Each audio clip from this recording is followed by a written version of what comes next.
Hello friends, fun food and travel एक्सप्लोरमध्ये तुमचं स्वागत आहे. कसे आहात तुम्ही सगळे? मजेत ना? चला तर मग आज एका नव्या व्हिडिओसाठी आपण जाऊया एक सुंदर ठिकाणी.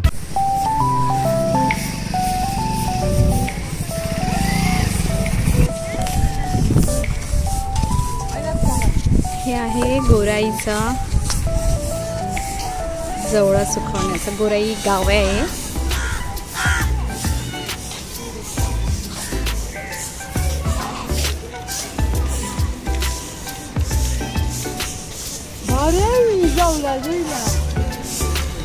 सगळीकडे जवळा पसरलेला आहे, सुकवतात. माय गॉड, हे पाहिलं का? हे आहे प्रॉन्स, एवढा मोठा. वाव, किती मस्त आहे.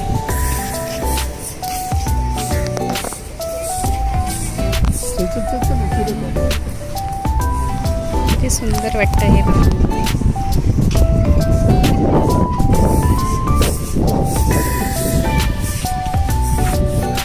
गावातला रस्ता डायरेक्ट बीचवर येण्याचा, आणि आम्ही आतून घेतलं कारण खूप गर्दी होती तिकडून मेन रोडने. सो आम्ही आत्ता इथून आलो आहे आणि हे डायरेक्ट आहे. इथे बोटी थांबतात. काका असं सांगतायत मच्छी 3 वाजता येऊन गेल्या म्हणजे उतरवल्या बोटीतून. आणि आत्ता सगळेजण कदाचित नेक्स्ट बोटीची वाट बघतायत. छानपैकी वातावरण आहे. सूर्य बघा किती सुंदर. आम्ही आता तिथे चाललेलो आहोत जिथे जवळा विकायला बसलेत का सॉर्ट करायला बसलेत माहीत नाही, पण आम्ही तिथे चाललोय.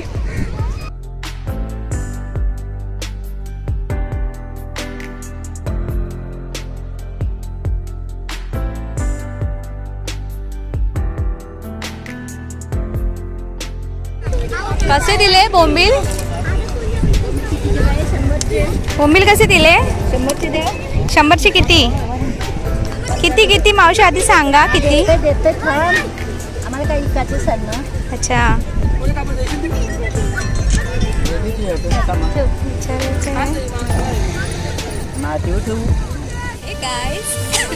आज मी परत एकदा उत्तनला आलेली आहे आणि आज मी तुम्हाला दाखवणार आहे सुक्या मासळीचा.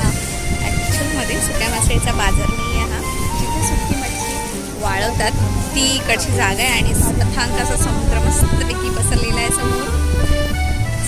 चला आपण बघूया. मस्त छान असं वातावरण आहे इथलं, एकदम सुंदर. त्यातच मी मध्ये मध्ये मच्छी दाखवणार आहे तुम्हाला, सुकी मासळी. सो चला लेट्स गो. सो हे बघा, ही हे बोंबील जस्ट आलेले आहेत वाटतं. आणि आत्ता असता लोकांनी ही, कारण हे ओले आहेत, जरा दाबलं तर नरम नरमच वाटत आहेत. कदाचित हे 2-3 तासापूर्वीचे बोंबील आलेले आहेत आणि त्यांनी हे असे वाळवून ठेवलेले आहेत. सगळ्या साईजप्रमाणे त्यांनी बोंबीलला डिवाईड करून, म्हणजे थोडं वेगवेगळं करून असं हे वाळत घातलेलं आहे. छानपैकी रांगा पसरलेल्या आहेत बोंबीलच्या, सुक्या मासळीच्या.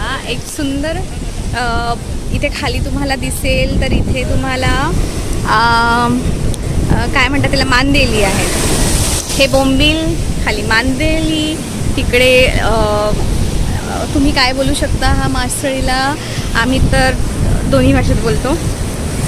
बळी पण बोलतो, वाकट्या पण बोलतात, आणि सगळ्यांकडे वेगवेगळं आहेत. अशी इथे माकलं आहेत, माकलांचाही रास घातलेला आहे. इथे वाळायच्या प्रोसेसमध्ये आहेत. पावसाळ्यासाठीची तयारी आहे ही, कारण एकदा पाऊस सुटला की मग आपल्याला काहीच करता येणार नाही, काही खाता येणार नाही आहे. शक्यतो मोस्टली आपल्याला ओल्या मच्छी मिळत नाही आहे, तर त्याच्यासाठी हा निवडलेला पर्याय आहे. किंवा एक फूडी जे लोक असतात ना, फिश खाणाऱ्यातली त्यातली मी आहे, त्यांच्यासाठी हा मस्त आणि स्वस्त असा पर्याय आहे. सो आणि असं काही नाही आहे, आपण अख्खा वर्ष कधी खाऊ शकतो. छानपैकी आहे. वेगवेगळ्या रेसिपीज याच्या रिलेटेड तुम्हाला मिळतील. पण इथे खूप भन्नाट वाटतं आहे आणि खूप भारी वाटतं आहे, कारण आपण असं मार्केटमध्ये जाऊन खरं तर घेतो बऱ्याच, पण असं स्वतः येऊन इथे ही प्रोसेस जेव्हा बघतो तेव्हा खूप वेगळं वाटतं आणि छान, म्हणजे हे खूपच छान आहे आणि आपल्याला ही प्रोसेस बघायला, म्हणजे तुम्हाला ही प्रोसेस बघायला खूप आवडेल. आपल्याला पण तसं तर आपण यूट्यूब व्हिडिओज वगैरे अशा कुठल्याही ह्याच्याने आपण सोशल मीडियाने हे बघत असतो की कसं वाळवतात, काय आहे. पण जेव्हा आपण स्वतःहून इथे येऊन व्हिजिट करतो आणि आपल्याला हे बघायला मिळतं, त्याच्यात तर जो आनंद असतो. आणि हे मी तुम्हाला दाखवते, जरा होल्ड करा. हे बघा, हे असा मस्तपैकी सूर्य आता आहे, थोड्या वेळाने तो अस्ताला जाईल, पण तोपर्यंतचं जे वातावरण आहे आणि अशी भन्नाट उठलेली लाट आहे, त्याच्यात कदाचित माझा आवाज तुम्हाला येत नसेल, पण खूप सुंदर आहे हे वातावरण. आणि इथे सुटलेली हवा ज्या ह्या लाटांना नुसतं घुसळून काढत आहे आणि किनाऱ्याला येऊन फेकत आहे, आणि म्हणून हे उठलेले फवारे जे छान दिसत आहेत, एकदम सुंदर. एक तिथे तुम्हाला कदाचित एक छोटीशी अशी बोट बोलू शकत नाही, एक होडी फक्त तरंगताना दिसतीये. ती कदाचित तिथे बांधलेली आहे, कारण आता सध्या आय थिंक सो भरतीचा टाईम आहे, म्हणून समुद्र जरा पुढे आलेला आहे. तर असं असतं, तर सुटलेली असती तर कदाचित ती वाहत गेली असती. आणि मी मगापासून इथे अर्धा तासापूर्वी आलेली आहे आणि ती अर्ध्या तासापूर्वीपासून तिथेच आहे. सो तुम्ही बघू शकता, हे लोकांचं प्लॅनिंग किती छान असतं. आता हाच महिना आहे जे हे लोक समुद्रामध्ये उतरून फिशिंग करतील. पण आता पुढचे 2 महिने, मे आणि जून आणि जुलै, आणि डायरेक्टली आता ऑगस्ट रक्षाबंधनच्या नंतर हे लोक फिशिंग चालू करतील. तोपर्यंत हे समुद्रात काही त्यांना उतरता येणार नाही आणि आपण जास्त जवळही जाता काय म्हणे समुद्राच्या, थोडं रिस्कीच असतं. पण खूप छान आहे, मस्त समुद्राचे पाण्याचे थेंब माझ्या अंगावर उडतात आहेत आणि खूप छान वाटते. कारण हा उधळलेला समुद्र बघायला कोणाला आवडणार नाही, एकदम भन्नाट. थोडं खारं पाणी लागलं, तोंडात थोडं उडालं, पण छान आहे, अनुभव छान आहे, खूप सुंदर आहे. आणि ॲक्च्युली मी ह्याचा शेवट एकदा मागच्या वर्षीही सेम व्लॉग केलेला आहे. मी वेलंकनीच्या इथेच आहे, पण मी वेलंकनीच्या बाहेर आहे, वेलंकनी चर्चच्या बाहेर आहे, अगदीच बाहेर आहे, जिथे थोडंसं आपल्याला इथे समुद्राच्या एक्झॅक्टली समोर येऊन ह्या सगळ्या गोष्टी अनुभवता येतील. तुम्ही जर बघत असाल तर कडेला जेवढ्या तुम्हाला ज्या काठ्या वगैरे अशा काही दिसत असतील, हे बघा, हे जे सगळं आहे हे सगळं मासे सुकत घालायची प्रोसेस आहे, जी आत्ता ते लोक हे करत आहेत. एरवी तुम्ही रविवारी आलात तर तुम्हाला खूप गर्दी मिळते आणि ह्या गर्दीमुळे आपल्याला बऱ्याच गोष्टी अनुभवता येत नाही आहे. काही इन्सिडन्स होतात, त्याच्यामुळे आपला कदाचित मूड ऑफ पण होतो. पण असं थोडंसं वेगळं आलं की जरा एक स्वतःचा टाईम मिळतो, स्वतः सगळ्या गोष्टी अनुभवता येतात. तर मी म्हणेन की ठीक आहे, तुम्ही मार्केटमधून कुठूनही फिश घ्या, पण शक्यतो जरा म्हणजे कमी जेवढं होत असेल तेवढं बार्गेनिंग कमी करा, कारण ह्या लोकांची मेहनत आहे आणि त्याच्यामागे त्यांचे खूप मोठी प्रोसेस आहे ही, खूप श्रम लागतात ह्या सगळ्या गोष्टीला. आणि त्याच्यानंतर आपण जेव्हा बार्गेनिंग करतो तेव्हा एक तर त्यांना ते विकायचंच असतं, कारण त्याच्यावर त्यांचा पुढच्या 2 महिन्याचा सगळा व्यवहार किंवा एक घरचा खर्च ठरलेला असतो. सो शक्यतो आपण ह्या सीझनमध्ये जेव्हा आपण घेतो ह्या सगळ्या गोष्टी, तेव्हा मुद्दामून मला माहिती आहे ते लोकही थोडेसे अमाऊंट वाढवून सांगत असतील, पण ओके ठीक आहे, सगळ्याची प्रत्येकाची एक मेहनत असते आणि त्याच्या अकॉर्डिंगली प्रत्येकजण आपापल्या गोष्टी करत असतात. पण ह्या सगळ्या गोष्टीने त्यांना पुढचे 2 महिन्यांवर त्यांचं घर चालणार आहे हे लक्षात ठेवूनच आपण ह्यांच्याबरोबर हा व्यवहार केला पाहिजे. आणि हो, खूप छान वाटतं. हे बघा, सगळीकडे तुम्हाला ही माकलं आहेत, खूप छान लागतात. म्हणजे मी ओली खाल्लेली आहेत, सुकवलेली अजून खाल्लेली नाही आहेत. सो हां, खूप छान आहे. सो आता आपण जाऊया थोडंसं पुढे. गाईस, तुम्हाला मगाशी दाखवल्याप्रमाणे ओला मच्छीचं तर आहे, पण एका लाटेच्या ओघामध्ये एक मासा इथे आलेला आहे. तो आय थिंक सो जिवंत आहे की मेलेला आहे, जरा मी चेक करते. पण जरा भीती वाटते, कारण लाट डायरेक्ट अंगावर येते. सो हा मेलेला मासा आहे.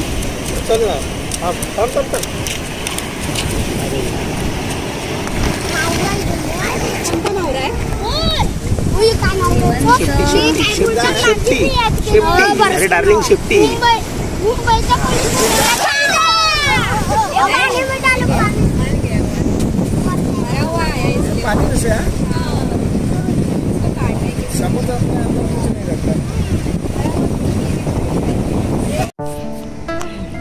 सो आत्ता मी आत चाललेली आहे. हे वेलंकणीचं चर्च आहे आणि मी जसं मगाशी म्हटलं की इथे मी ऑलरेडी येऊन गेलेली आहे, पण त्या दिवशी इतका पाऊस झालेला, इतका पाऊस, पहिला पाऊस होता तो.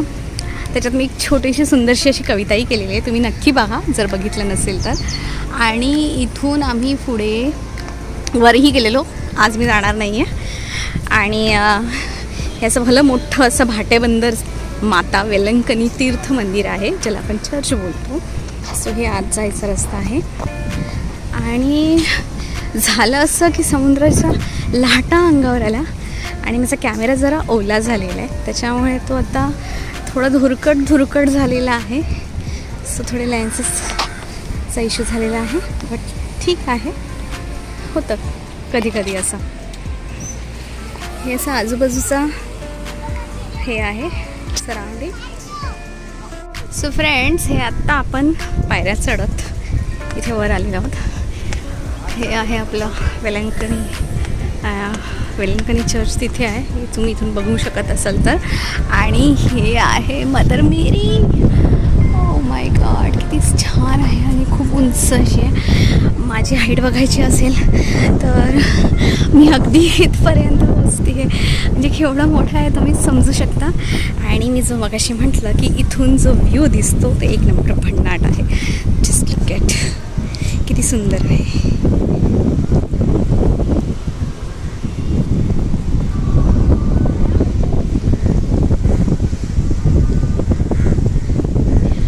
असा निसर्ग आणि असा व्ह्यू कोणाला नको आहे. वाव, खूप सुंदर आहे. मजा म्हणजे इथून सगळं दिसतं, अगदी तिथपर्यंत आपण पाहू शकतो. इतक्या लांबचं आपल्याला दिसतं, हे बघा किती लांबपर्यंत आपल्याला दिसू शकतं. सो म्हणून म्हटलं इथे जरा पायऱ्या चढाव्या लागतात, पण ठीक आहे, एकदम सुंदर आहे. आणि त्याच्यासाठी इथे आल्यानंतर पायऱ्यांचं दुःख पण विसरतो. हे बघा,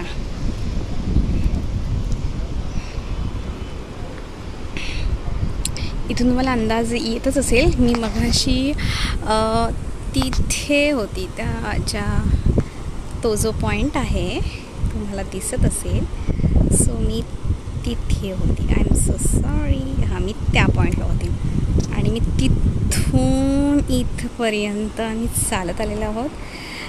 लांब असं नाही आहे, पण थोडं पायऱ्यांमुळे दमायला होतं, दॅट्स इट. पण इथे आल्यानंतर एवढा छान वारा, मस्त वारा आहे. बघा माझ्या हातातलं फूल एवढा वाऱ्याने हे होतं आहे, म्हणजे तुम्ही समजू शकता किती वारा असेल. आता आम्ही चर्चच्या मागच्या साईडला आलेलो आहोत. चर्चमध्ये प्रेयर चालू होते. आणि मी मगाशी म्हटलं ना की याला खूप मेहनत लागते. आता कशा त्या बायका एवढ्या उन्हातून त्यांनी ते वाळत घातलं असेल, त्याच्यानंतर त्यांनी ते साफ केलं. जाळी दिसली, ह्या जाळीमधून त्यांनी तो छोटा जवळा आणि मोठी मासळी वेगळी केली आणि आत्ता ते एकत्र करून त्या गोणीत भरतात. म्हणजे उद्या किंवा परवा ते विकायला जाते.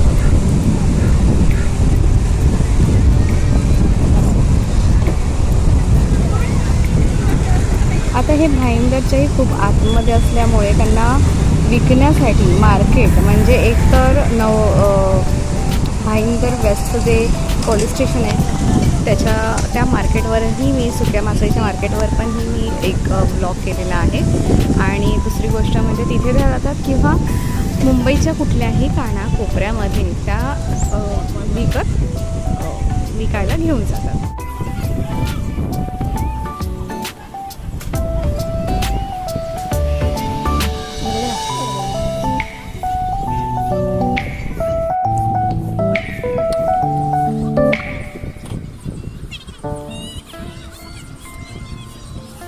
तर मित्रांनो, कसा वाटला हा व्हिडिओ मला नक्की कळवा आणि चॅनलला लाईक आणि सबस्क्राईब करायला विसरू नका.